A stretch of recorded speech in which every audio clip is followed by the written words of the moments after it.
नमस्कार मंडळी, healthy recipe with मीरामध्ये आज बनणार आहे बेसनची पोळी। बेसनची पोळी चवीला अप्रतिम लागते। तुम्ही ही बेसनची पोळी ब्रेकफास्ट, लंच, डिनरमध्ये केव्हाही खाऊ शकता।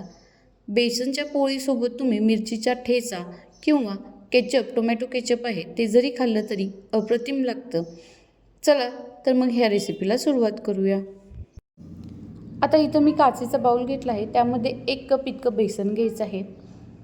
त्यानंतर आता यामध्ये अर्धा चमचा इतकी लाल मिरची पावडर घेतली आहे मी। तुम्ही हिरवी मिरची वापरली तरी चालेल।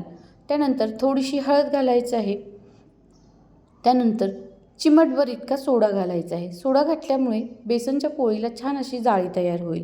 चवीनुसार मीठ टाकायचं आहे। त्यानंतर आता बारीक चिरून भरपूर सारी अशी कोथिंबीर टाकायची आहे। त्यानंतर ह्यामध्ये ग्लासभर इतकं पाणी वापरून बॅटर आपल्याला तयार करून घ्यायचं आहे।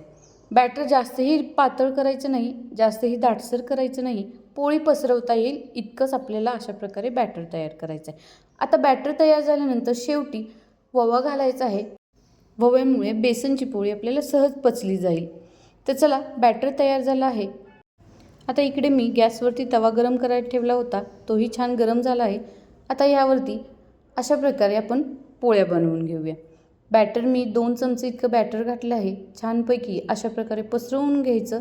पसरवून झाल्यानंतर त्यावरती तेलाची किंवा तुपाची तुम्ही धार सोडून घ्यायची आणि दोन्ही बाजूने पोळी छान खरपूस भाजून घ्यायची।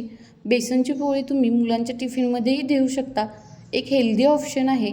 ही रेसिपी तुम्हाला कशी वाटली हे नक्की कमेंट करून सांगा आणि चॅनलला लाईक, शेअर, सबस्क्राईब करायला अजिबात विसरू नका।